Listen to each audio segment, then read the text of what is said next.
Well, this has been a spectacular fall from grace. A man who is known right across the country for fronting these big state occasions, as well as being the BBC's most senior news presenter until recently, when he resigned from the corporation, standing in the dock and admitting count after count of possessing, making indecent images of children.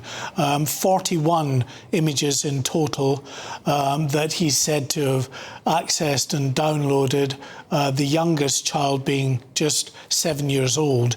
The authorities believe they've not been able to trace that child, so they don't know for sure, and the oldest being 15. 7 of the images relate to what they call Category A, which is the most serious in terms of the images of sexually explicit images of minors. There are a dozen Category B images, and there were 22 Category C images. So he pleaded guilty to all 3 counts, and what has happened now is that Huw Edwards has been released on bail, and he'll appear back again at Westminster Magistrates Court on the 16th of September. At the moment, they are delving into his background to get these sentencing reports prepared to determine the character of the man, any previous offending behaviour, the well-publicised issues around mental health, and also weighing up the fact that he pleaded guilty to these charges at the earliest possible opportunity. Should we be expecting the BBC to issue some kind of comment on this? I don't think so. The BBC commented at the time, of course, last year, when there were allegations well publicised around the former presenter at that time, and of course he then was suspended. He had a mental health episode, we're told, and at that time the corporation spoke about that. They launched their own internal review. What we can say is that the allegations from last year are not related to these latest offences that he has now pleaded guilty to. But presumably it's because of that whole scandal that these have now come out of the woodwork. Well, because he's pleaded guilty today, the real detail of the charges and how the offences came about have not come out. So it's perfectly possible that they may have had access to his phone at some point and found this.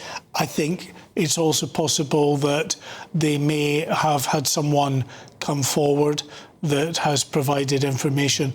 That will come out when we get to the point of sentencing, when the prosecution is allowed in a bit more detail to give more on the case. Now, it's a slightly confusing charge, making indecent images of children. What does that mean in legal terms?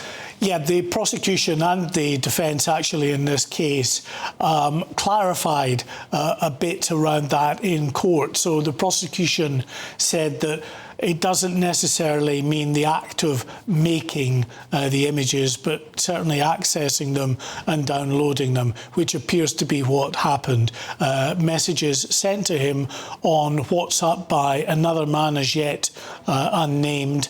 We don't know if this individual is facing any charges or not, but images that were sent to Huw Edwards, that he accessed 41 at least of those images and appears to have looked at them and downloaded them, a mixture of still images and videos. What is the expected timeline on this as we go towards sentencing, or is this a case of sort of how long is a piece of string, the investigation could drag on, or is there a sort of standard amount of time? Well, he's on unconditional bail until the 16th of September, and then he'll appear back in court. At that point, the magistrate will receive the sentencing reports, and he may sentence at that point, or it may be deferred not to his court, but to a higher court, to the Crown Court, because potentially for these types of offences, at the more serious end, he could be looking at 10 years in prison, is the maximum. But because of the guilty plea, because of the otherwise good character and other aspects that the judge may take into consideration, including the vulnerability around his mental health issues, that might mean that there's a much reduced sentence. And if it is 12 months or under, then a magistrate will deal with it at that court and not refer it up to the Crown Court. Now, Mark, we're looking at images here of quite unusual images for someone that's been accused of such heinous things, because he parked a little way away from the court and made this long walk through a throng of press towards that entrance. Yes, I mean, some people there described it to me as, you know, quite arrogant, but I wouldn't categorise it. I'm not in his head, I don't know.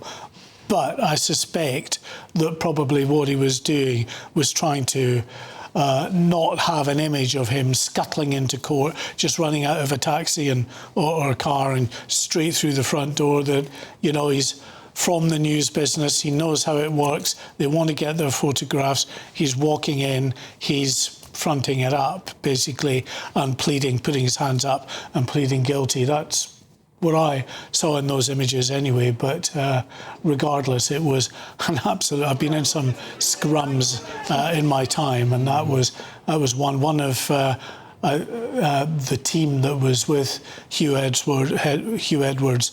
I saw pushing a photographer quite forcefully to the ground, smashed up his camera. Wow. I don't know if anything will come from that, but yeah, it was...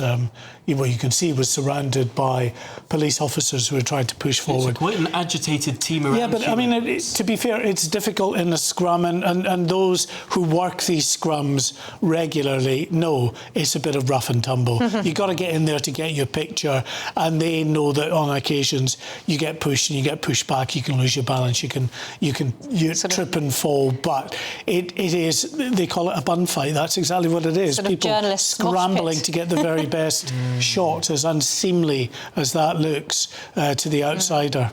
Goodness me, well, Mark White, it's an extraordinary story. Thank you so much for talking us through it.